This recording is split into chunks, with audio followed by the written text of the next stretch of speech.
And I'm out in the video section.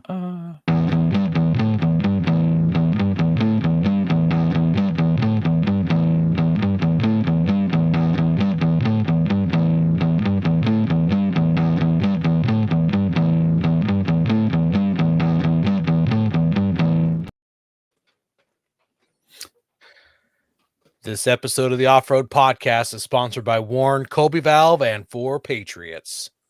Off-Road Podcast, episode 427, the 2024 Toyota Land Cruiser. Tonight, Aaron screws around, Coy gets wired, and Ben fights 55-year-olds. Welcome to the Off-Road Podcast, a podcast about everything off-road. We cover the news, review products, and interview people in the off-road industry. Tonight, your hosts are Aaron, Coy, and my name is Ben, and welcome to the show. Well, I think what everybody wants to know is about Ben fighting 55-year-olds and how bad did he beat them?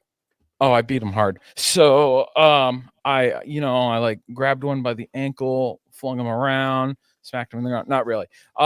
So I had an event this weekend that I volunteered for a while back ago to do D&D with a bunch of kids.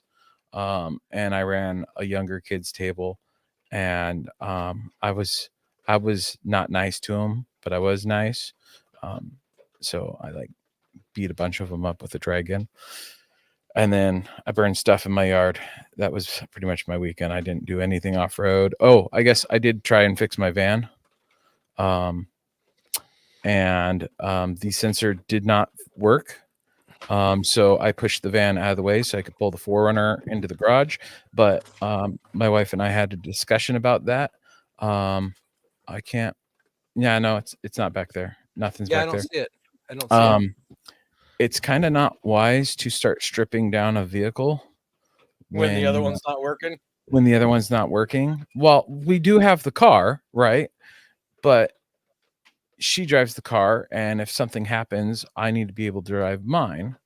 And the van's the third vehicle, whereas if the 4Runner's broken, I just drive the van. Well, probably not the smartest thing to do is to go stripping down the 4Runner while the van's down and out. I'm gonna have to take it to stripping down on what was the plan? What were we doing to the 4Runner?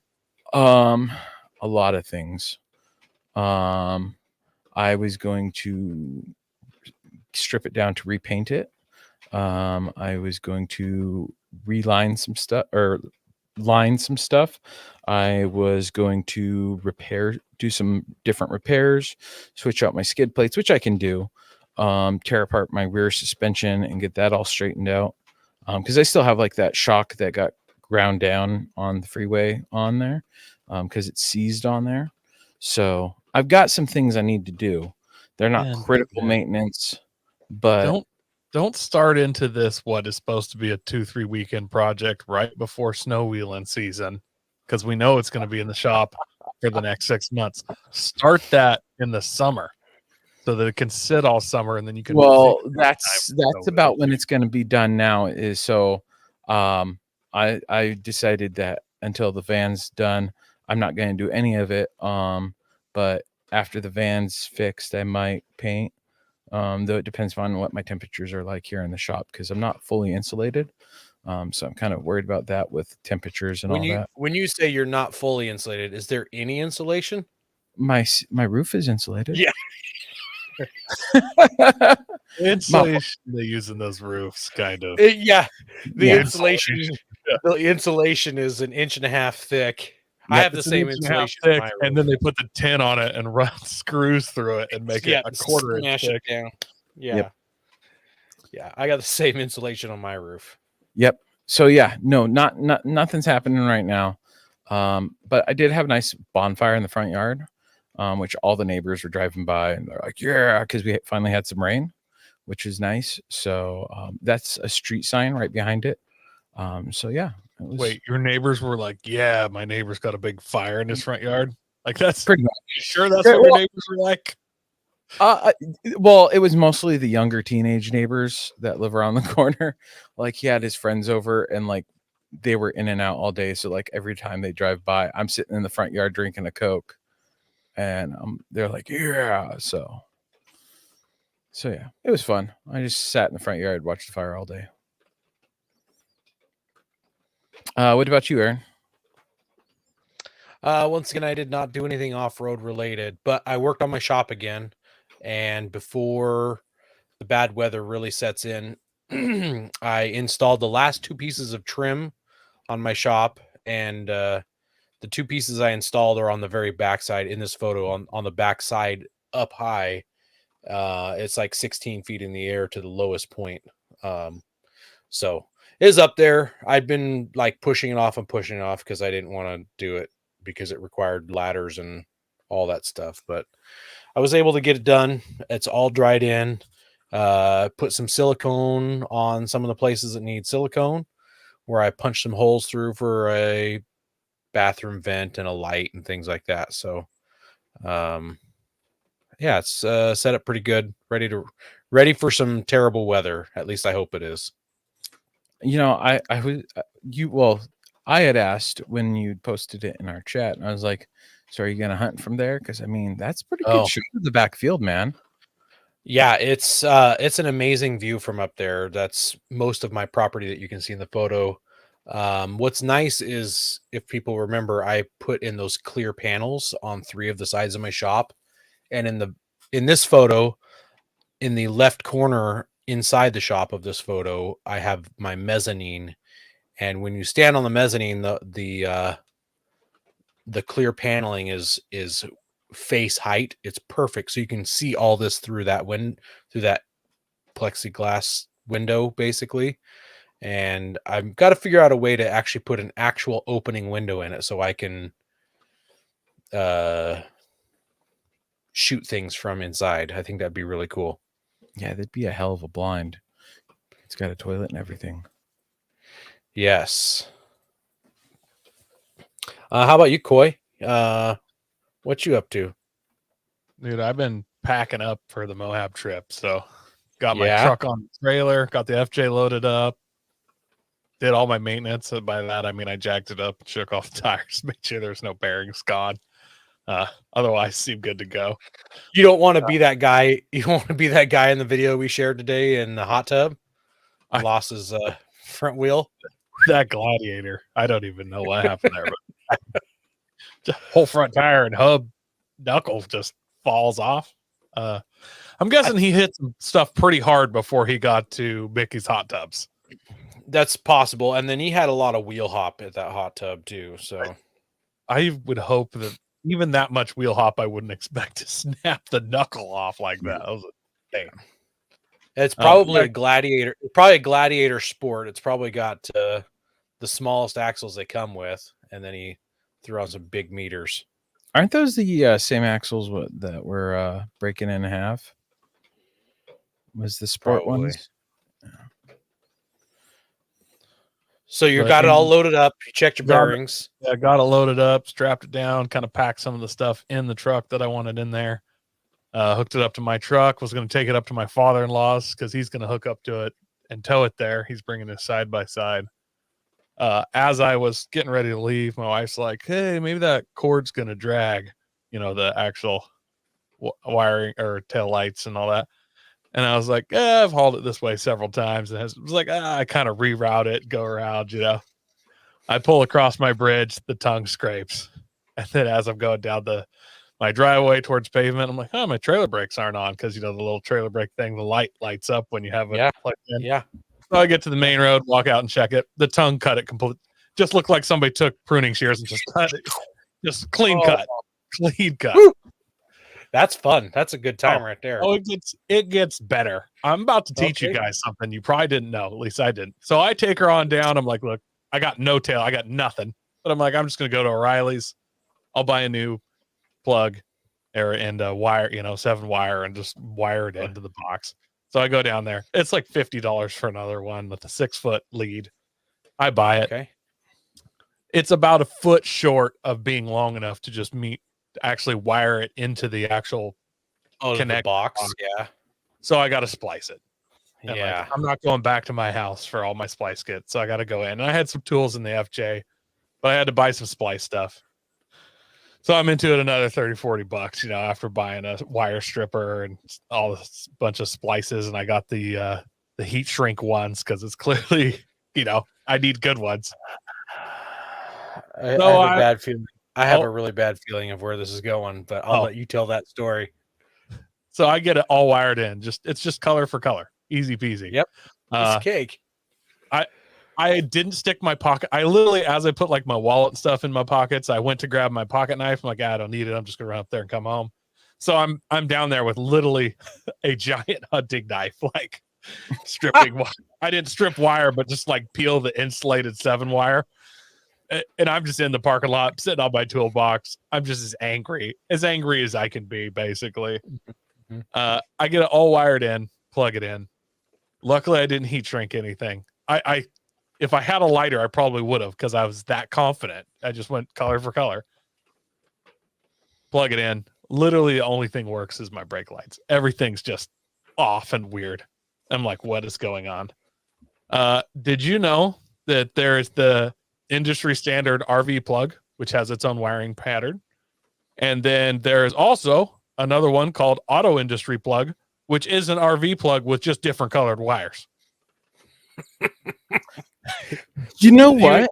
Well, I shouldn't really say different colors. There's a purple one, and there's only one color that's different.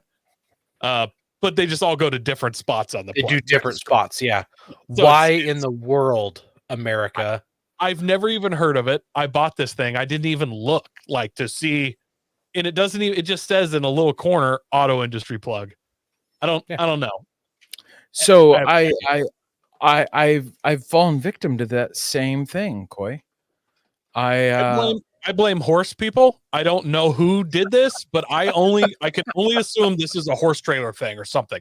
It has to be some niche weirdos like that ruining my life. They might have been metric wires. I've never experienced someone who wired an RV plug in a different way ever, unless they're just like some crazy old guy who has his own way, So I ended up, my brake lights worked. So I said, stuff it. I drive up to my father-in-law's house. I kick back. I got a wiring diagram of both. And then I fixed it on the trailer side so that I started to actually just change my wiring plug on the truck. I was like, I can just switch quick back, behind here. And then I was like, no. And I've ruined it for every other trailer.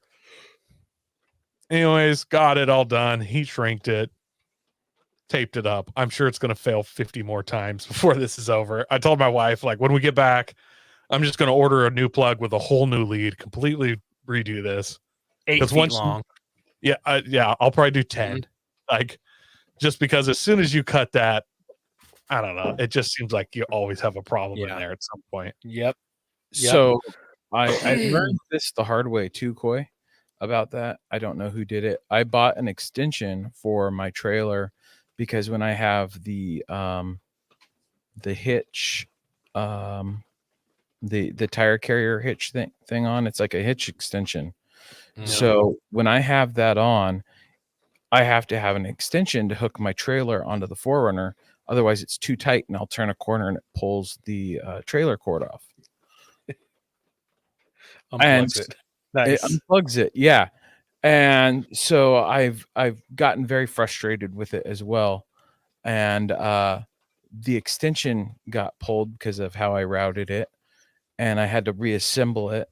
And I wired it back together how you're supposed to, looking at a diagram for one of those, and it was all funky. And then I discovered about the whole different way they have it. It made me angry. Yeah, I've previously never heard of it. I don't know who to blame, but whoever they are, we should persecute the daylights out of them. Clearly the auto industry. I don't know who. And then there's the like commercial trucks have a 7-pin connector also, but it's like flat blade instead of round. Yeah. Or I've got that backwards. Flat. Commercial trucks. Yeah, sorry, yeah. Commercial trucks are the round pins. Yeah. Yeah, which I get but it's at least completely different. You can just go buy an adapter or whatever. Yeah. And then just tonight, I was on Willamette Valley Wheelers Facebook page. They're doing like a cover photo contest, And I'd put a picture in, and I was going through other people's pictures, and somebody was like, just posted this of yesterday at Onion Creek. And I was like, hey, are you in Moab right now? And they were like, yeah. I'm like, I'm going to be there this weekend. Where are you wheeling? And they're like, I'm with a bunch of motorcycle guys, and yeah, I'd love to wheel. So I just might have met a random person with a Jeep Cool. on Facebook that I'll wheel with in Moab for a day. Nice. It's a cool thing about the off-road. What day are you getting there? I'll get there Friday afternoon. Okay. That's the plan. Knock on wood. Certainly, yeah. Okay. This Week in Review was brought to you by 4 Patriots. Have you ever been concerned with the shelf life of the food you take camping? Since you're a listener of the podcast, we know you at least keep some emergency food stashed in your rig. 4 Patriots sells a variety of survival food and equipment that pair great with the off-road and adventure lifestyle. Use code FRN and get 10% off your first order. Also, we've got another giveaway coming up. We mentioned it last couple weeks, or at least last week. I don't remember. Yeah, it was last week. We want you to write us in with something that you would like to see on your off-road Christmas list. You know, every year we do our Christmas gift guide / gift exchange, where we fictitiously get something for each of each other from the different price categories. We don't care what category you choose. If you want to submit more than one thing, it still only gets you one entry, but we want to hear what you guys want for Christmas or Hanukkah or Kwanzaa, whatever you celebrate. We want to know. So you write into us, preferably to offroadpodcast@gmail.com. And on November 20th, we will read your entries as well as our entries. And we're going to pick some people at random to win some awesome stuff from our sponsors. And we've already started getting some stuff in from our sponsors. I got this big box right here, just digging it up. So here's our Warren. It didn't come in a Ziploc bag from Warren, but here's our Warren prize pack. It has 2 Epic Shackles in it. It's got a microphone. No, it doesn't have a microphone. It's got this awesome Warren beanie that also has a built-in headlamp. So if you're a Jeep guy, you're going to need this to figure out why your tire fell off while you're wheeling in Moab. Really cool beanie. I have that beanie, and that flashlight's pretty handy. It's USB rechargeable. I bet it's been very handy for you, Ben. The silent burn. And then Patriot Patch kicked in a whole bunch of patches for all of these, as well as their own Patriot Patch prize pack. So we've got some Patriot Patch patches in here. We've thrown in an Off-Road Podcast patch. It's in here somewhere. We got some stickers, some Patriot Patch and Warren stickers in the Warren one.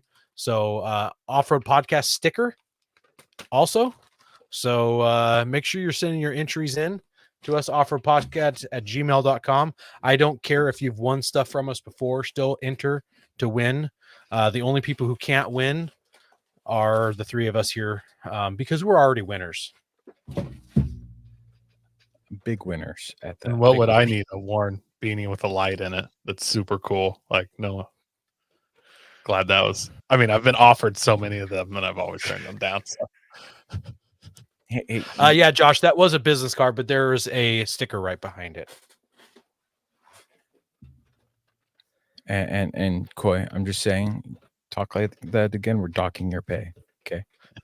I don't know if you noticed my hair. So I'm kind of a stocking cap guy because running low on follicles right now.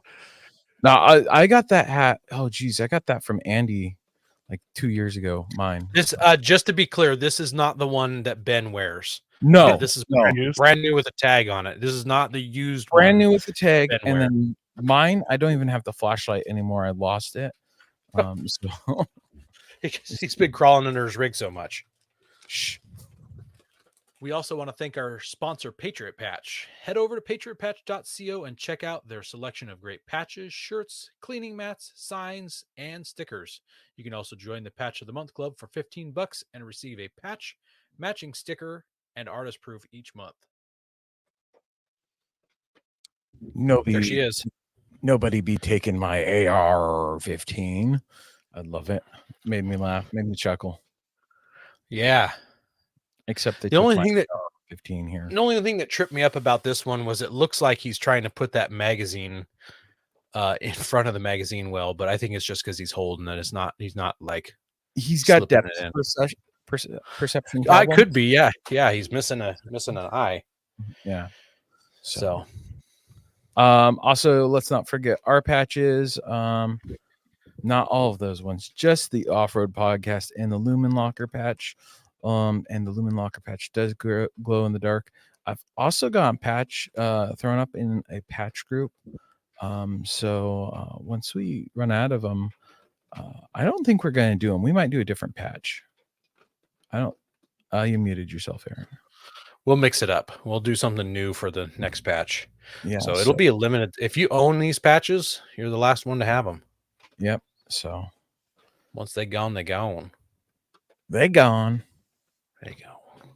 Have tire troubles ever left you deflated? Colby Valve has got you covered. Ever have a valve stem leak? Colby Valve makes reusable and easily replaceable valve stems that don't require you to remove your tire from the wheel. They work with your off-road rig, ATV, side-by-side, commuter vehicle, or even your tractor. Never be left stranded again because of a busted valve stem. They also have a tire repair kit for those punctures that keep you away from doing your favorite thing, wheeling. Make sure to check out colbyvalve.com or ask for them at your local off-road products store.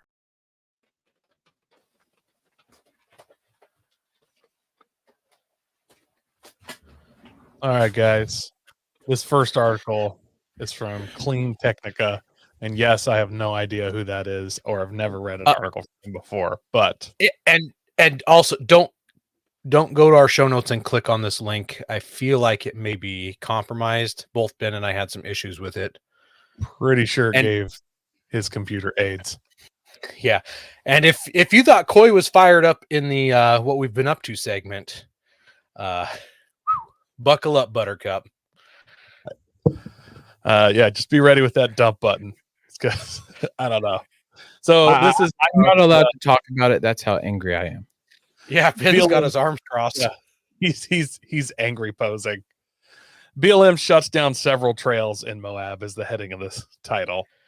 And I'm loosely reading this whole article. So if it sounds a little odd the way I say it's because I'm taking it as the author wrote it. The Bureau of Land Management's office in Moab, Utah, recently announced that it's closing a significant portion of the trails in the area. This, of course, is a decision sure to enrage the off-road community and please the environmentalists. But there's a deeper technology issue at play that the Bureau of Land Management isn't really considering. I'm going to start with a basic overview of what BLM is doing and why they're being sneaky about it and what they should be doing to actually manage public lands near not only Moab, but other places with off-road adventures. And I just shot way past where I was reading. Hang on. First off, they intentionally buried the lead on this story. The Bureau of Land Management just released a press release at the end of the week, and it did its level best to bury the news that was closing about a third of the trails near Moab, Utah. So just for I'm not reading from the article right now, but they basically, if you release stuff at the end of the week with the right timing at the right time of day, you can get way less eyes on that article. And they did this, they followed this pattern to a T. So they intentionally released it in a way to try and get as few eyes on it as possible. For those unfamiliar, Moab has become a global off-roading destination. The town's name basically means off-roading in several languages these days. You tell anyone you're going to Moab, it's known without further discussion that you're either going wheeling or to ride your bike. But if you read the press release, it's hard to tell what the BLM's even talking about. Normally, one would think this press release is a product of incompetence and not malice. But I don't think even that GPT under the direction of a drunk could produce something so uninformative. The only accessible and easy to understand sentence in the whole press release was near the bottom that reads 96% of the Jeep Safari routes remain available for off-highway vehicle use. That was the only clue that the release had anything to do with trail closers. Whoever is behind this at BLM knew the decision would get a lot of people mad, and they know their building in Moab has glass windows and walls to deface. Plus, they're probably worried about some of their personal safety and the future of their careers. Some of the Facebook comments suggesting that people dig up home addresses of BLM employees show that I'm not being sarcastic or exaggerating. People are really big mad about this. And honestly, including me and probably everybody who's ever been to Moab. All of us. Yeah. I haven't even been to Moab, and I'm fuming. So it takes some work to get into the details, but if you click several links deeper and dig through a bunch of badly named PDF files, you will finally find this. Ben, pop the picture up. All of a sudden, it doesn't want. There it goes. There it is. So this is the new map of the off-road trails and the ones that are closed and stuff. But this is basically the only thing they really put in there showing the closed trails.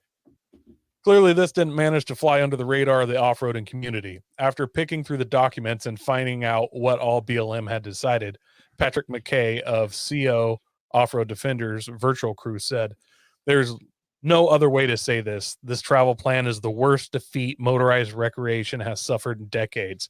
The SUWA won. Moab is lost. Almost every major trail west of Moab is closed, including Day Canyon Point, Hey Joe Canyon, Mashed Potatoes, 10 Mile Canyon, Hell Roaring Canyon, Mineral Canyon, Hidden Canyon, 7 Up, 2 of the 3 overlooks on Dead Man Point, and many more. Poison Spider, Golden Spike, 7 Mile Rim, 3D, Buttes and Towers, Hell Roaring Rim, and Metal Masher will stay open, but that's about it. All access to the Green River, except for County B roads, is closed. Most overlooks on the rims of Labyrinth Canyon, 10 Mile Canyon, Taylor Canyon, South Fork, 7 Mile Canyon are closed for no other reason than the fact that BLM decided to completely reverse course and prioritize non-motorized recreation everywhere there is anything remotely scenic, contrary to the express direction of their own resource management plan. I thought this would be bad, but I never dreamed it would be this bad. The Salt Lake City-based Southern Utah Wilderness Alliance, the SUWA, on the other hand, was very happy with BLM's decision. So, just to jump in again, the SUWA, as far as I can tell, is an anti basically everything but walking or maybe bicycling. And they're very, I mean, they're everything. They're very against off-roading, as far as I can tell. Literally, listen, if you go to their website and go into the about, that's one of the things they're trying to stop. Visitors will finally be able to experience the stunning Labyrinth Canyon without the noise, dust, damage that accompanies motorized recreation, says Laura Peterson, the staff attorney with Southern Utah Wilderness Alliance. For too long, BLM has prioritized off-road vehicle use at the expense of Utah's incredible natural and cultural resources. The Labyrinth Canyon Plan represents an important step forward to guide the management of Utah's public lands and reduce the impacts of off-road vehicle routes in this area. To people unfamiliar with today's off-roading issues, this probably looks like the typical case of people with big trucks in a policy and legal battle with environmentalists. But SUWA did manage to identify an important part of the issues in its press release. New ORVs are faster, louder, and more capable of reaching into remote areas than ever before. Labyrinth Canyon is no exception. The area has seen a dramatic increase in motorized recreation over the past decade, with ORV noise and dust disproportionately impacting the majority of public land users. And if you dig through the angry Facebook comments dragging BLM for this decision, you'll find a similar sentiment from some of the off-roaders. Instead of vaguely talking about off-road vehicles being faster and louder and more capable of reaching, they call out side-by-sides as a problem that led to these closures. Off-roading probably all looks the same to many readers, but that couldn't be further from the truth. If you think about it a bit, there are mountain bikers on e-bikes, ATVs, UTVs, dirt bikes, Baja trucks, stock 4x4s and SUVs, rock crawlers, and even influencers and mall crawlers there to get pics without really taking a trail on. All these different off-roaders drive wildly different vehicles in a broad variety of ways. There are people like me who are just out there to see the sights and maybe climb some small rough patches. I get the bikes off the rack and go where the crossover can't go. There are some people looking to wheel until something breaks and take on the most wild obstacles. There are people looking for straightaways where they can go really fast, but slow down the curves and for obstacles. Then there are the side-by-sides, or UTVs. Some UTVs are meant for slow-going fun on rough roads, but others are built for maximum speed over any terrain. These can be a lot of fun, but they tend to anger environmentalists, outdoor relaxation types, and other off-roaders all the same. They kick up tons of dust, tear up trails, go around corners so fast that people on dirt bikes and bicycles can actually get run over. Most other off-roaders come from a background that values protecting the outdoors for future generations to also enjoy. It's common to see off-roading clubs go out on runs specifically to look for trash, to pick up, to care for trails, and to encourage people not to tear up nature beyond the existing trails. Many off-roaders build their own trucks up, and they aren't going to do anything stupid on purpose to destroy their pride and joy. He's not talking about you, Ben. From what I've seen, side-by-side crowds tend to be party animals, tearing through the desert or forest with music blasting, with cheap LED light sticks flashing and changing colors. While many of them aren't bad people, many of them seem to throw trash, drive at unsafe speeds around blind turns, and otherwise show that they don't care about themselves, other people outdoors, or the environment. They didn't build the vehicle up or do much to earn it, and thus don't value it in a way other segments of the off-road community do. These vehicles have become popular in the last 10 to 15 years, and they become the perfect excuse for land managers under the pressure from groups like Southern Utah Wilderness Alliance, or SUWA. That isn't even based in Southern Utah, to close off all access to motorized users. But as the off-road community often points out, closure isn't management. Instead of managing public lands to protect them, they're closing them off to everyone in a vehicle, responsible or not. This one-size-fits-all policy bans someone carefully and methodically driving a Jeep Wrangler 4xe in electric mode, just the same as the owner of a side-by-side who's out there to go 80 miles an hour and tear things up while the trash blows out. Technology and thinking can solve these problems, but there's a role for electric vehicles as part of the solution. In fact, not only Tesla, but Jeep, Ford, GM, and everyone else has or is about to release an electric truck or SUV. Jeep even has some prototypes it's been testing in Moab with an electric motor paired with a manual transmission to make it appeal more to the old school type enthusiasts. If speed is the issue, limits need to be set and enforced. If going off trails is a problem, those going off trails need to be punished. If noise is the issue, and noise is an issue in town, they can require mufflers. If pollution is the issue, trails in more sensitive areas can be limited to electric vehicles, e-bikes, and bicycles. If trash is the issue, a combination of enforcement and volunteer cleanup days that off-roaders already do can alleviate that issue. It's a policy cafeteria, and land managers can put what works well on their plates. At absolute minimum, the closed trail should at least be open to e-bikes, if not all EVs capable of going down them. The reasonable approach has the benefit of not enraging the public, so the real good can be done for the long haul. But when a knee-jerk reactions to the new form of motoring, the side-by-sides, lead to things that affect responsible visitors to the outdoors, it's a guaranteed recipe for political blowback that will lead to even less regulation when public lands regulation than the public lands started with the next time a Republican gets in power. In other words, heavy-handed one-size-fits-all bans and closures are actually worse for the environment in the long run. But short-sighted environmentalists and lazy land managers don't seem to have the social skills or strategic foresight to know what they're doing, but will howl and cry when they're messing around leads to finding out after a future election. Instead of acting like they're the boss, they need to remember that they're public servants and act like it. Boom. Ka-chow. Yeah, That was a lot. In fact, we'll just skip the next article because you just read for 45 minutes. Take a long, hard pull on that raspberry cream soda. You deserve it. So, this is where I state very honestly and clearly that I'm like trying not to cuss here. I hate fucking alphabet agencies. Oh, no, you said you're trying not to. You didn't try it. I tried. And honestly, it's stuff like this that ruins it. For everyone. I'm just absolutely floored, and I'm trying to think of other words instead of bad words. Yeah, it's we can't even and looking at who's behind these agencies, like the BLM, and then reading the SULAT, whatever they SUW. are. Yeah, those guys.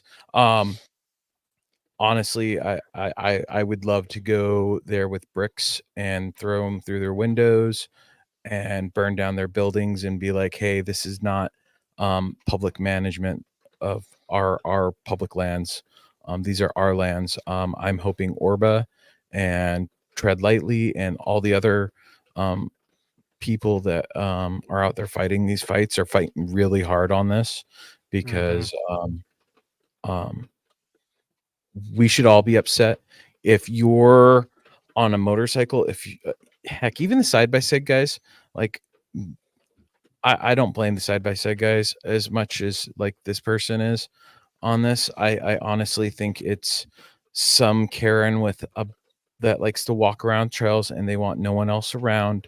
And if you're there with your vehicle, you're instantly the bad guy.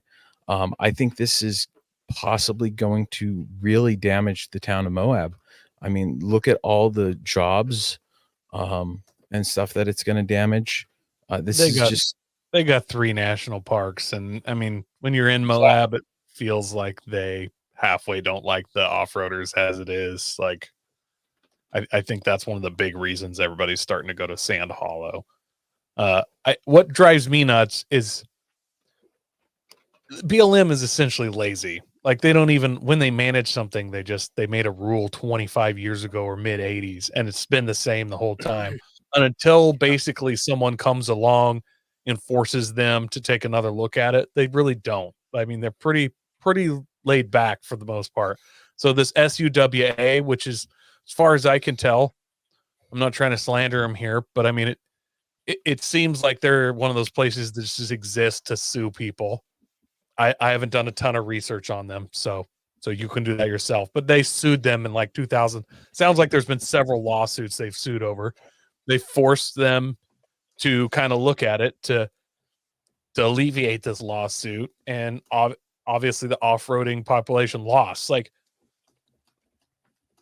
in what drives me the most crazy, if they can take in one fell swoop a third, 30% of the trails out of Moab, United States off-roading mecca area, like that's the hallowed ground of off-roading in the US.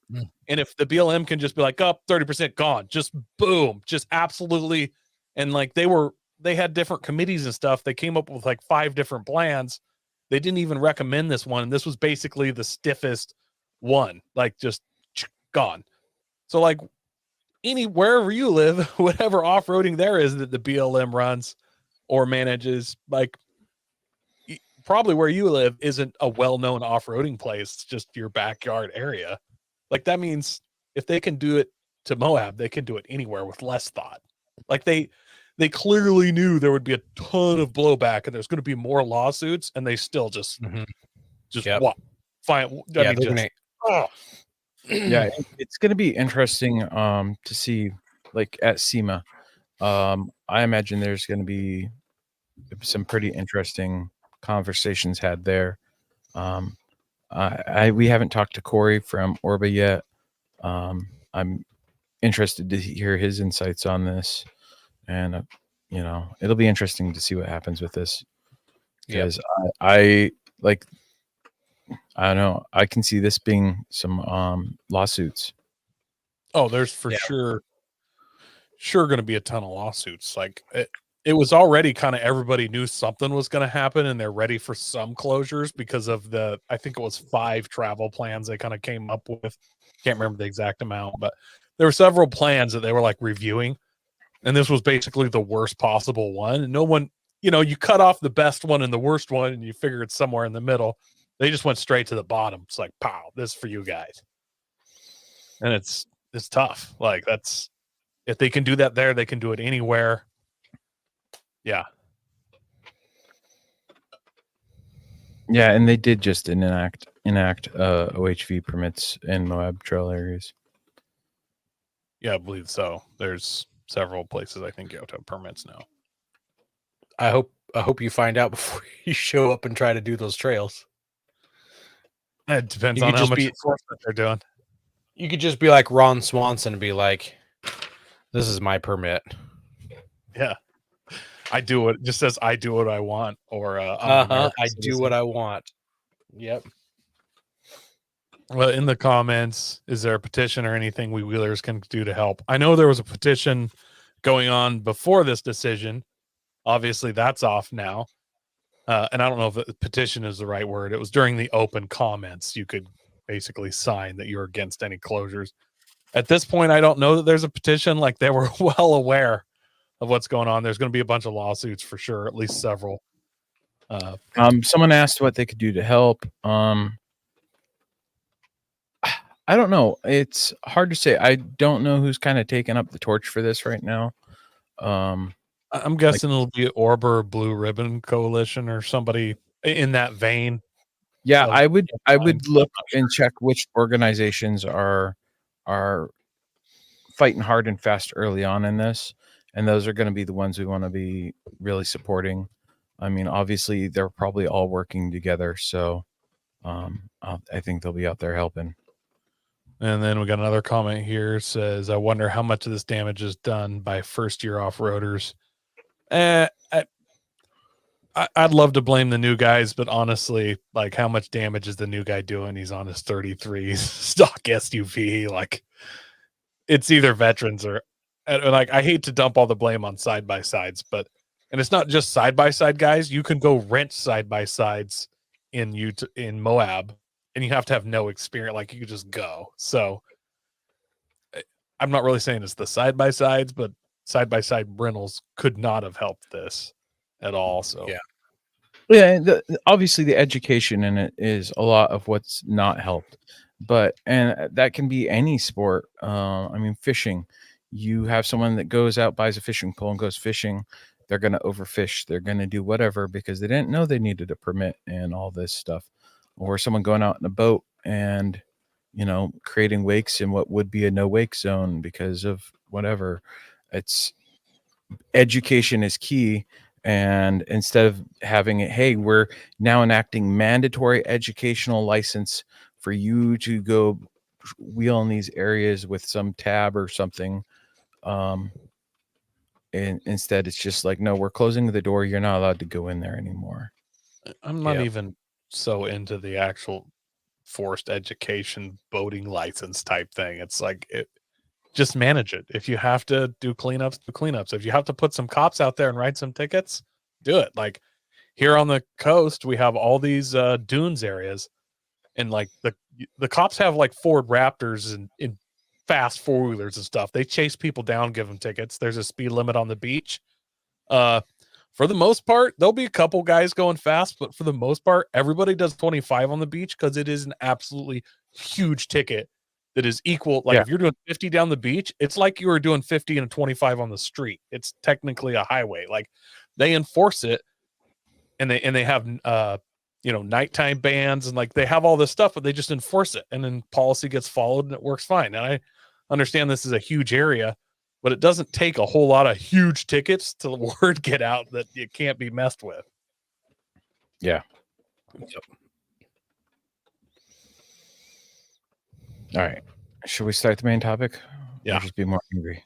Main topic. Go prepared with Warren Industries. They produced the first recreational winch in 1959 and lead the industry with their dedication to quality and reliability. When you dig yourself in deep, make sure you have the right tools to get yourself out. Get Warren equipped and go where others can't. Now, let's get ready for adventure and head into our main topic.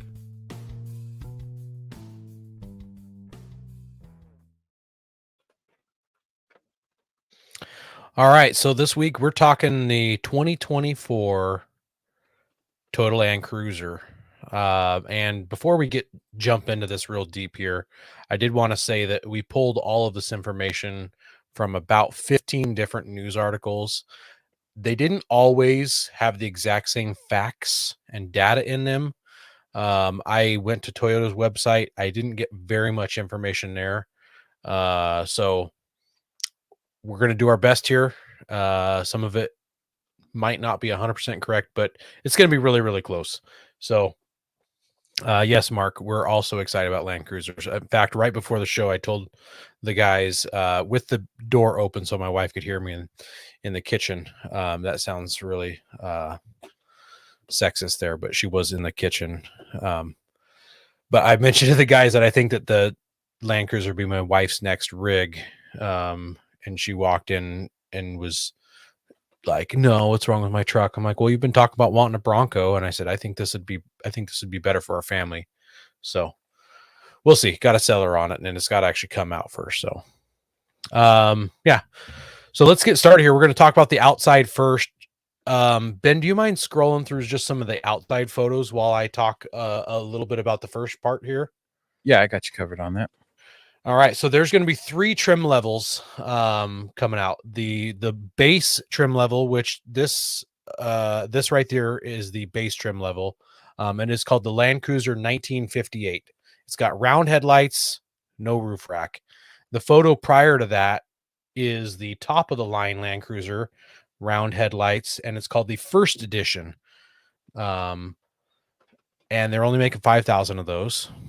And then the middle of the road one, the trim level is called the Land Cruiser. If you click on a blue one, you'll find the square headlight version. There we go. So that's the middle of the road one. It's got rectangular headlights. And it has no trim name other than Land Cruiser. So it's just called the Land Cruiser. So you got the Land Cruiser 1958. That's the bottom. The Land Cruiser is the middle. And the Land Cruiser First Edition is the top of the line, which is really weird that they chose the round headlights for the bottom and the top. And the top of the line is going to go away after they sell those 5,000. They aren't making any more of those. So it sounds like you really only have a bottom and a top spec. It's that really cool roof rack is why they're doing it. It's got to be it. Yeah. I don't know. It's a huge thing just because the 58s had the round headlights. Or I mean because The the 40s? early ones, the 40s had the round headlights. The Mhm. early I'm gonna be honest. I'm an FJ Cruiser guy. I run round headlights, obviously, since it's my only option. I hate the round headlights in this. I Yeah. know they're trying to do like a 60s series vibe, but the square headlight one and the shape of this, it seems like a new 80s series Land Cruiser look to me. I agree. Like a lot more. Like it looks like a modern 80s series, and I dig it. With the round Yes, it looks headlights, I'm confused. Yeah, I agree. It looks like a modern 80s series to me too. But in none of the articles do they say that. They all talk about it looking like the 62 series Land Cruiser. So yeah, I don't get it. I like the rectangle ones too. I like the looking at it looks like it's got 3 LED projectors in it. Yeah. And I'm wondering if they're going to be like the smart ones that they have in like the Acuras. I bet it's just high low in daytime. Yeah, possibly. So the 1958, the base one gets a lot of plastic non-painted front end on it. And then they all have the Toyota in the grill. It's a popular thing nowadays. Yep. Let's see, the tailgate. There used to be like a half lift gate, half tailgate on these things, and is now all just straight up lift gate to keep things simple. Although the glass does pop up on it, so you can just pop the glass to reach in and out, or you can raise the whole tailgate up, or I should say lift gate. Let's see here. Compared to the 200 series Land Cruiser, which is the last one that we got here in the States, it is 4.4 inches narrower and 1.2 inches shorter. All an inch shorter in length or height. Yes, length. Well, it does. Actually, the article didn't say if it was height or length. Now that you mention it, It looks so much shorter, like physically, than the 200 series, but it's hard to say without actually seeing one in person. Yeah, it just said narrower and shorter, so I assume shorter was the length of it. All models come standard with off-road recovery hooks, front and rear. Skid plates are found under the radiator, engine, gas tank, and then there's a tiny little skid plate for the transfer case.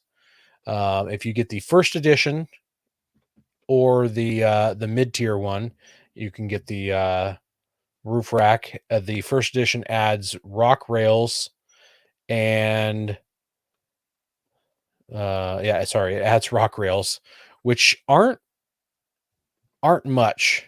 They didn't look very beefy in the picture.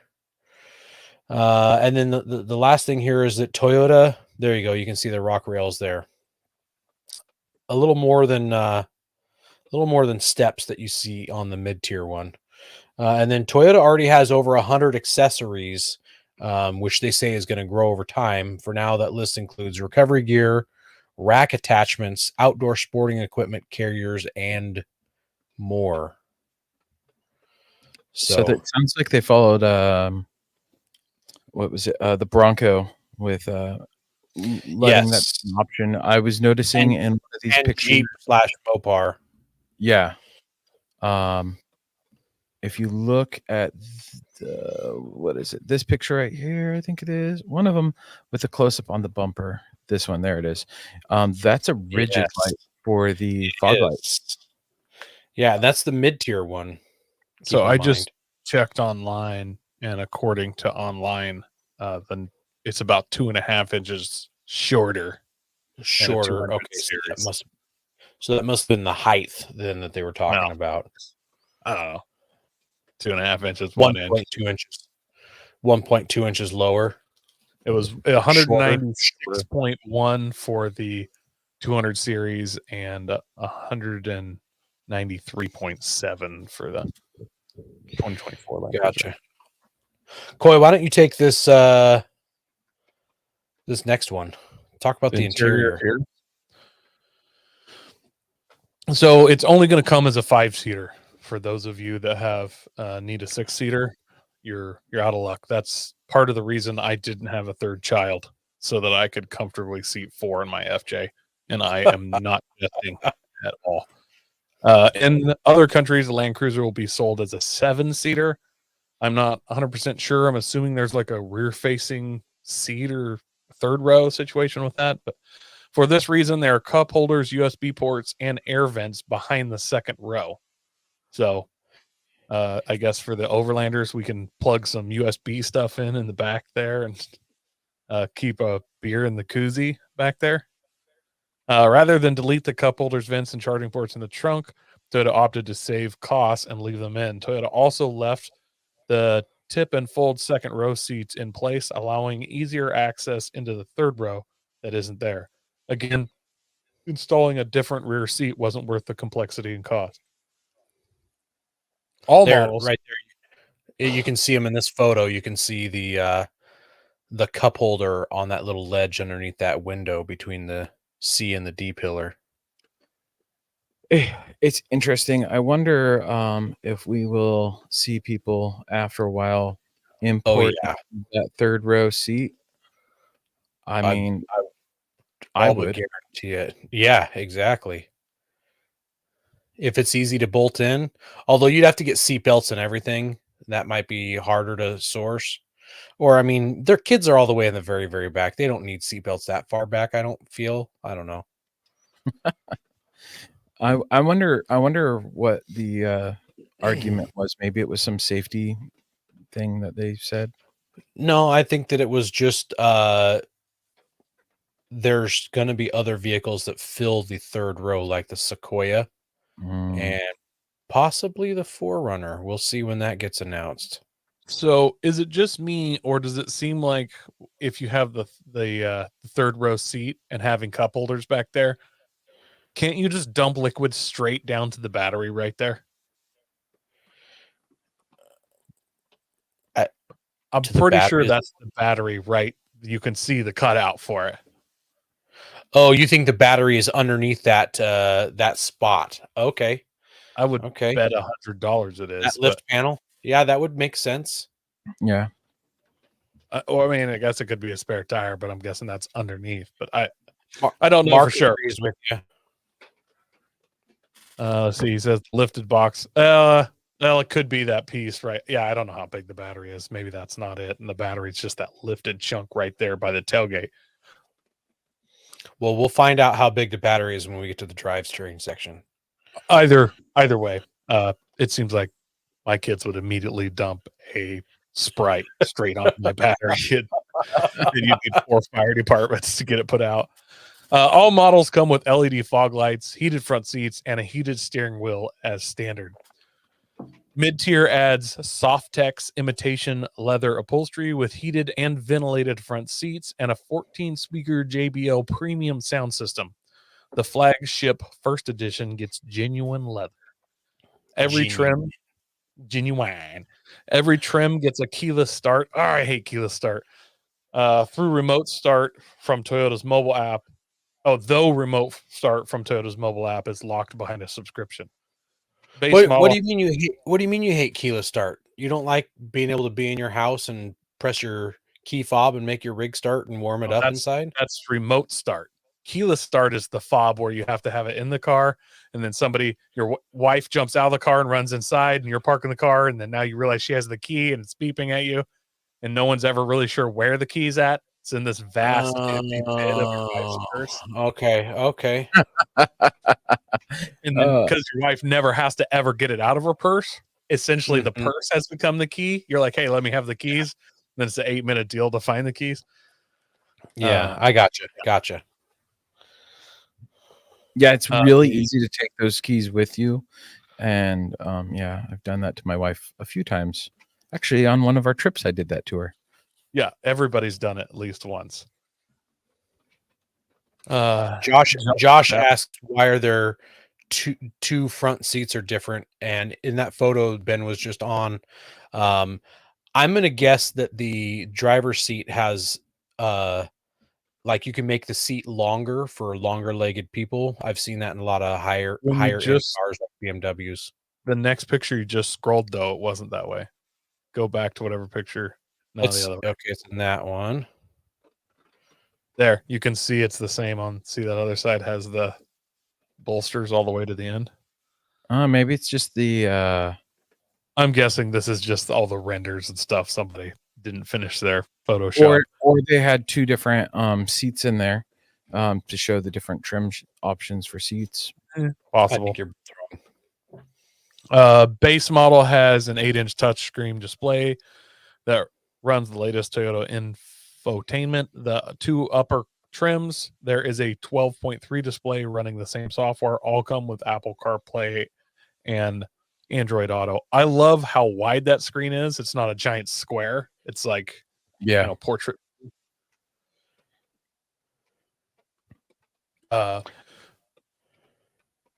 you gonna say something? Oh, I was gonna say I like that too, but I hate the subscription stuff, and it's killing the aftermarket for the radio options. Mm-hmm. Every Land Cruiser gets adaptive cruise control. Go ahead. Sorry, one of the articles mentioned that the version of the latest Toyota infotainment is like really, really good. And if that's the case, I don't ever feel like I ever need to change out my radio. If it's really, really good, I don't need a different radio. If it's a piece of garbage, I do need a different radio. I'm pushing 150,000 miles and I'm running a stock radio. So it's like, and it's not a good radio. It just does what a radio has to do. Like it plays music. That's it. Every Land Cruiser gets adaptive cruise control, lane centering, automatic emergency braking, lane departure prevention, and blind spot monitoring. Have you guys ever enacted the emergency braking on a car before? No. It's I've done it on my wife's car several times. We're just coming up too hot on like a car that's stopped or slowing down, and you'll be reaching for the brakes to get it, and you feel the brake pedal like pull away from your foot. You start having really? Oh yeah. Oh, that's scary. I'm like, hey, I had it. Like, I saw there I was had it, stuff. Like, give it back. Like, I get all defensive with the car. I like the adaptive cruise control. We have that in the minivan, I hate it and so it's much. nice. Really, I like I it hate for long trips. Just It's a like, It's a blessing and a curse. You gotta be on it so that it doesn't slow you down. If I Yeah. had it in my truck all the time, it's just in my wife's car. So when I'm driving my wife's car, I'm used to having regular cruise control. So I set my speed. And then as I'm coming up on cars, I like check the mirror and get out. And I just kind of weave in and out of traffic slowly at that exact speed. Whereas hers, I'll check the mirror. I'm like, all right, I'll get over in a minute. And then it slowly matches the speed of the car in front of me. I'm like, oh, they sped up, huh? And then I realize it just slowed me down 10 miles an hour. does it have your wife? I'm assuming your wife's car is newer than 2007, right? It's a 16 RAV4, yeah. Yeah. Yeah. So does it have like the button where you can adjust how sensitive it is, the distance for it? Yes, I have it. usually set mine to the minimum. Constantly turn it all the way to the minimum, yeah. Yeah. I have kind of the opposite. I mean, I have that same issue, but then when I jump back in my 1999 car that doesn't have adaptive cruise control and I got the cruise control set, I'll be like sneaking up on a car and I'm like, okay, so you slow down anytime now. You can, we're on a road where I can't do any passing, so you can just match their speed. Now I'm right on their bumper. I'm like, oh, that's right. I'm in charge of that. Switching to manual controls. Too close Manual for mode. The thing that kind of sucks is they all come with the blind spot monitoring. The third gen Tacomas have that, and you can switching out the rear bumpers for those. You lose that feature, which kind of sucks because it has to be behind plastic, and there's no aftermarket bumpers that support the blind spot monitoring. Huh, so hopefully companies are gonna adapt for that so that blind spot monitoring works, or they're just replacing the center section of the bumper. Why don't they just mount the sensors outside of the metal and then put a piece of plastic trim over the sensors? Yeah, that'd work. I'm fine for whatever they find to make it work. I love that comment, Mark. Can't wait to see these red lined up the side of some Saudi sand dunes. Yes, I also agree. I can't wait to see one lawn dart the other side of the sand dune, though. The mid-tier also includes a heads-up display, digital rearview mirror, and a sunroof. And all trims will come with a 2400-watt AC inverter for powering accessories. That's a pretty big inverter. Mm-hmm. Ben, if you want to take the chassis section. Oh, okay. So it's been codenamed the J250. It's the same, what is it? The TNGA-F platform as the Lexus GX and the overseas only 300 series Land Cruiser. The latter frame is made from high strength steel with blanking and laser welds, which makes it more rigid than the 200 series Land Cruiser. It's has a newly developed double wishbone setup with a twin tube shock with two twin tube shocks at the front and a multi-link setup with coil springs at the rear. Electric. So that comment about it being more rigid than the 200 series, I remember hearing when the 200 series came out years ago that it was the most rigid Land Cruiser ever. People were upset about not having solid axles and stuff. And this one doesn't have any solid axles anywhere. And people were like talking about how it's still going to do amazing in off-road and things. And it's the most rigid Land Cruiser ever. So now this one is even more rigid than that. Yeah. So when it says two twin tube shocks at the front, are they talking about per side, or they're just saying it has two shocks on the front like every vehicle? Or does it actually have dual shocks? I think the twin tube, I think there's like an inner and outer inside the same body. No, yeah, it says two twin tube though. That's why I was asked, like a twin tube shock and a mono, like you would just say, but if you said it had two twin tube shocks, I would assume it has dual shocks front. That could have come from one of the news articles that was more of a car magazine, online magazine, as opposed to an off-road. I hope they have dual shocks up front, so everybody that's about to throw Fox or whatever oil nice shocks on these learn that it's $1,000 more than anything else. They're going to be super expensive. Yeah, it's going to cost a third more because you're going to have to get 2 more shocks. Let's see. It's got electric power steering as standard, as well as the 17-inch disc brakes at every corner. Approach and departure breakover ground clearance numbers. Here they are: is 31 for the approach, 22 for the departure, 25 for the breakover, and 8.7 inches of ground clearance. Versus the, let's go with the 23 Forerunner, 33, 26, 20, and 9.6. And that's the TRD off-road, so it's got a little bit of a lift. The Bronco with 43 inches of approach, 37 departure, 26 breakover, 11.5 inches of ground clearance. The Jeep the JLU 47, 40, 27, 12.9. The 110 Defender 38, 40, 29, and up to 11.5 inches of ground clearance. So this was actually the point when I was working on show notes that I'm like, 8.7 inches of ground clearance. That doesn't sound like a whole lot. It's really so I wanted to do some comparisons against the other rigs, and this is worse than the TRD off-road Forerunner in every way, which I feel like it shouldn't be. I feel like it should be better in all of these categories.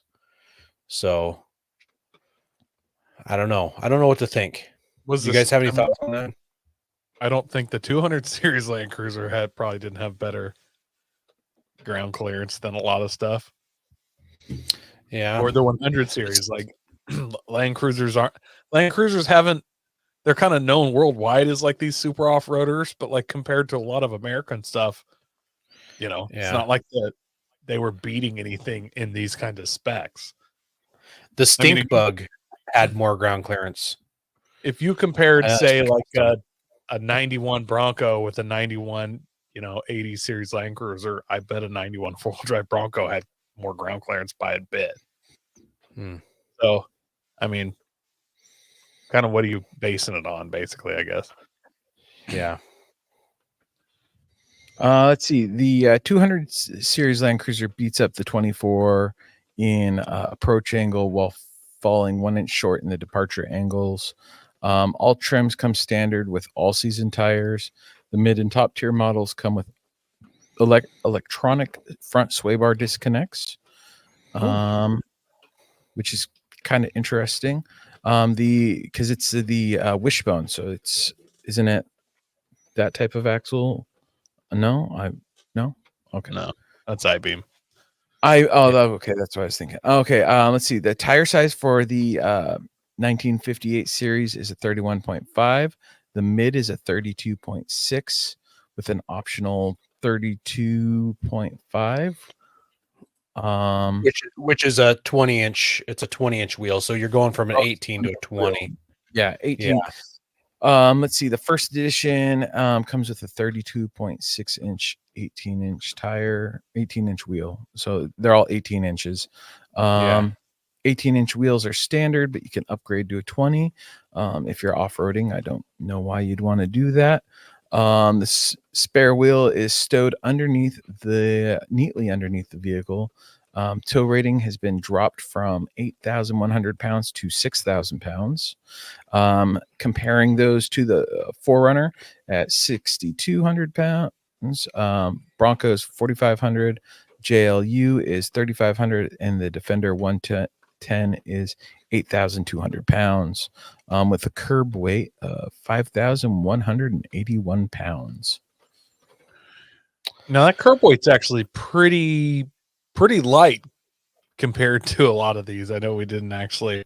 I mean, a Bronco's like 6,000 pounds. Yeah, I didn't break out what the weights of those other vehicles are.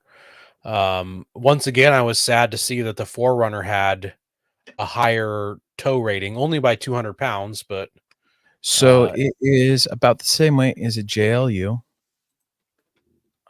But 4xe. Travis in the comments says that the 85 Bronco had 9.2 inches of ground clearance, which is a half an inch more than this truck. So there you go. So I pulled up the Travis, now compare that against an 85 Land Cruiser. I pulled up that's what I'm saying is historically Land Cruisers aren't like maximum ground clearance. Yeah. I'd love it if Travis said and that was the Bronco 2 that had 9.2. The regular Bronco was at 12. Something like that. That'd be awesome. So I pulled up the 4xe just out of curiosity of what the weight is on that, because this is a hybrid as well, right? Yep. 5,222 pounds. So It's that's only 40 pounds less than the now. Is that a 4-door? Yes, the JLUs Okay. only come in a 4-door. Okay. Or the 4xes do. Yeah. Okay. Yeah, and it looks like the Bronco runs about 4,900 pounds. So I swore it was 6,000 though. Well, when you're in it. Well, it has a gross weight of 6,000. Okay. Yeah, so with me in it. Gross. All right, well, let's talk about the drivetrain. Travis says that the 85 Land Cruiser had 9 inches of ground clearance, according to Google. So drivetrain, it no longer can you get that 5.7 liter V8. You only have one engine choice, and it is a hybrid option. The iForce Max turbocharged 2.4 inline 4. Yes, you heard me right. It has a 4-cylinder powering this. We're going to lose everybody watching online. Everybody's hanging their tablets, their computers. They're chucking them out the window. They're done. There they go. There's the numbers dropping right there. Somebody just slammed their MacBooks closed so hard. They're afraid to check to see if the screen is cracked. They're just like, just turned it off. Someone listening to the audio version has just shut it off. They just threw their phone out the window. They just pulled their headphones out. Headphones. Yeah, they're going to need 2 new earbuds. All right. Well, Toyota's been making hybrid engines for more than 2 decades, and I will say Toyota is good at what they do, even if it's making hybrid engines.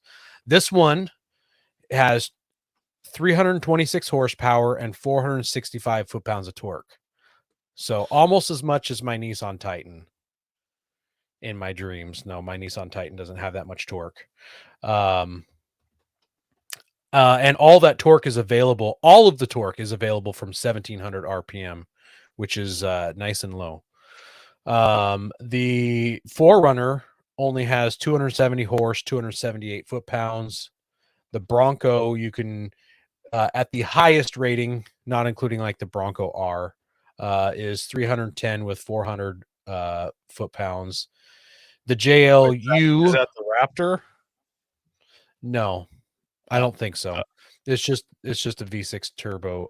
I would assume that the Raptor has an even higher rating than that. If you want to look it up real quick, the JLU. Yeah, Travis, look up to see what the Bronco Raptor has.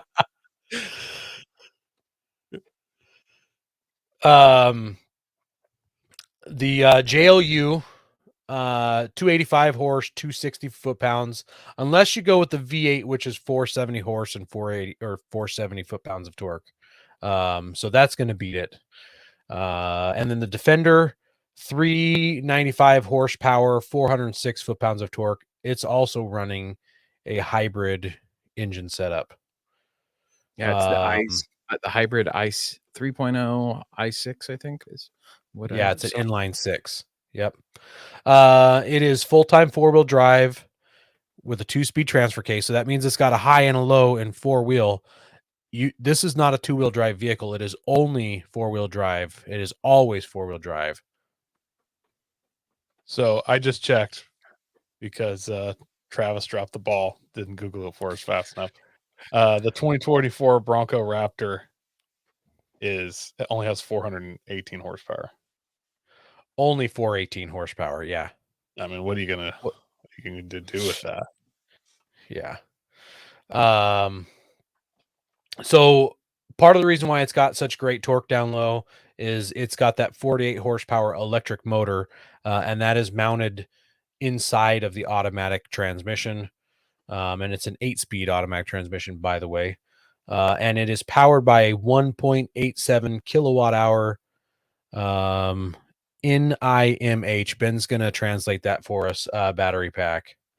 Nickel metal halide, nickel Metal hydrate. Yeah, and Some- that's what it's It's nickel metal hydrate. I'm an RC car guy. nickel me- Remember? yeah, hydrate. Okay. and that's what they use with what I believe is in the Teslas. Okay. All trims get an automatic limited slip center differential and locking differential. So a locking rear differential. So it doesn't matter which trim you get, you get a e-locker in the rear and an automatic limited slip in the center. They all of them also come with a low speed crawl control and downhill assist. If you don't know what low speed crawl control is, it's like cruise control. It does the throttle and braking, so all you have to do is steer while you're off road. Oh, never mind. I was wrong with that. The nickel batteries are frequently used only in hybrids. The flagship edition has the multi-train select, which will give you different settings for the terrains, including mud, rocks, and sand. In another article, it said mud, dirt, and sand. So I don't know if it's rocks or dirt for that middle selection. Also, the top two trims get a multi-terrain monitor, which you could see in some of those photos, I believe. Oh wait, no. This isn't what was not in the photos. So the multi-terrain monitor projects images of the trail in front, beneath, and alongside of the vehicle, to help you place your wheels. So it's like that surround view that you see on a bunch of the rigs. Pretty cool. I can't. Here's the wait kicker. till somebody's totally using that, fully trusted as a spotter, and then you just hear like just drag something down the side. Here's the kicker on why this would be a great next rig for our family. Toyota says that it gets 27 miles per gallon combined, where the 200 series got 14. So it's almost double the fuel economy of the outgoing model. Bronco gets 17 combined. The Wrangler 4xe gets 20 combined. Although if you're on electric only mode, which the 4xe has, you get 49 mpge, which I think was good for 13 miles or something like that. 17 miles. Not a lot, but enough to get you somewhere.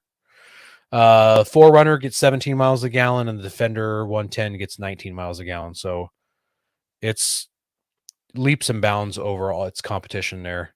Toyota is also considering a plug-in hybrid or fully electric or even hydrogen fuel cell powered variants. Not a lot of information on this. I think they're just researching what they can do. The issue is that the platform that it's on, the TNGA-F,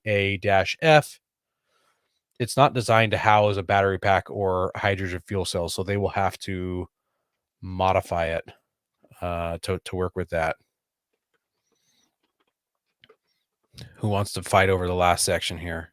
I'll take this last section. Hang on. I'm trying to figure out. So I know the combined is 27. What is the in-town mileage? I'm trying to find that real quick here.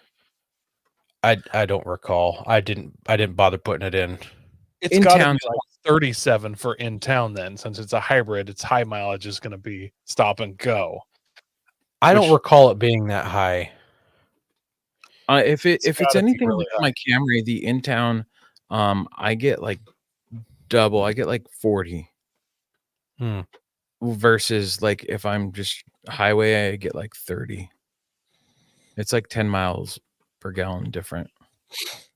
Let's see pricing. I'll go ahead and go with this. It starts mid 50K, which absolutely isn't terrible.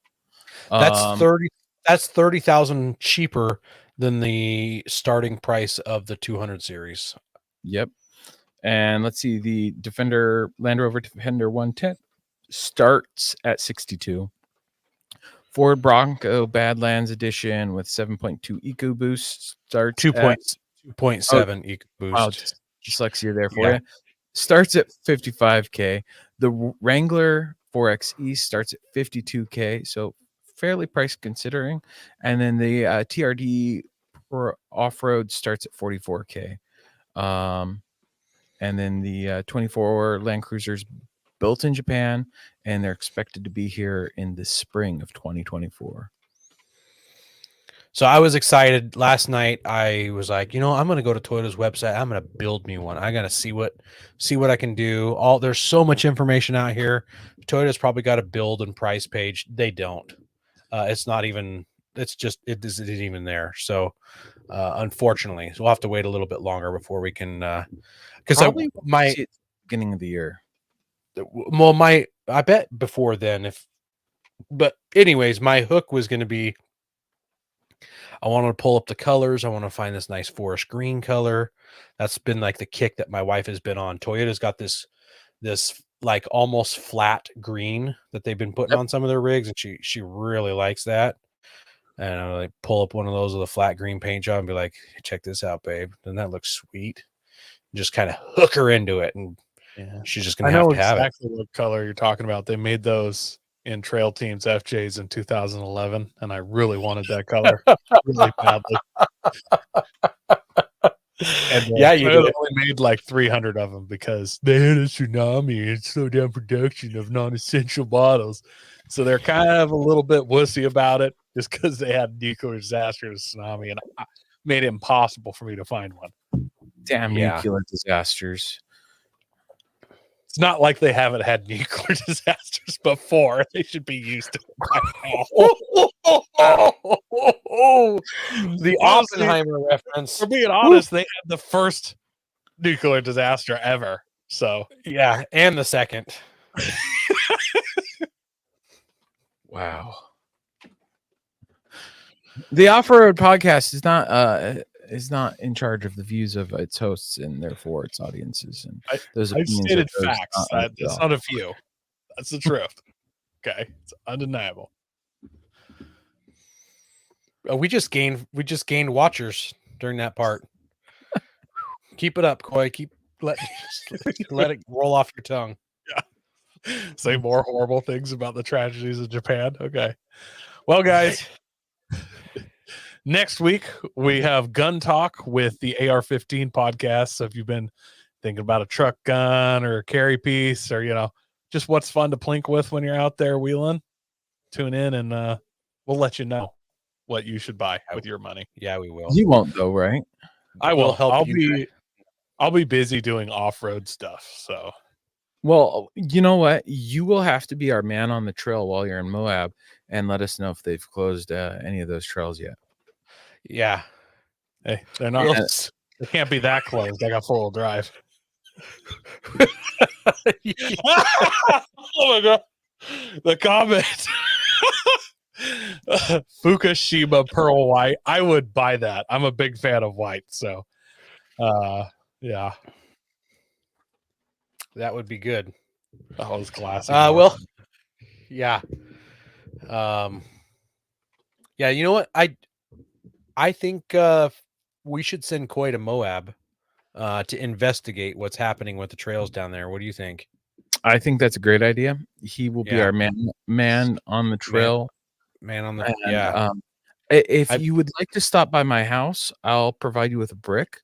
To throw pick up fuel money or a brick? Not fuel money. No. Yeah.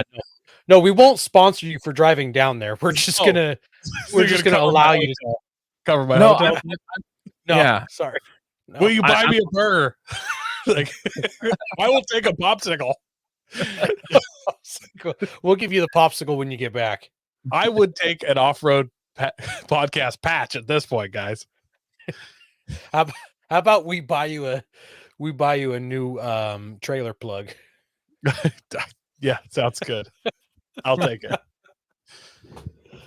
Oh man. Well, thanks everybody for listening. We love the comments that we get from you guys. Big shout out to Travis this week for all the research he's done for us. It's definitely helpful because sometimes we're busy trying to do the show and can't Google while we're going here. So we do appreciate that. It's fun having you guys in the comments. Make sure you're sharing us with your friends, telling everybody how awesome we are and the wonderful jokes that we know how to tell. And on that bombshell, God bless America.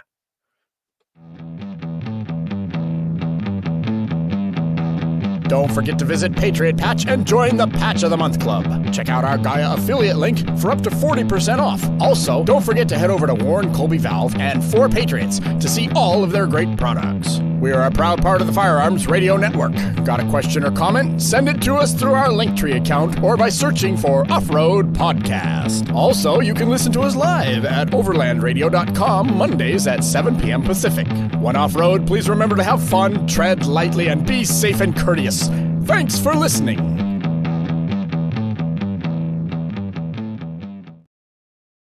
Man, this episode was all about dropping the bombs. Here I am dropping the F-bomb.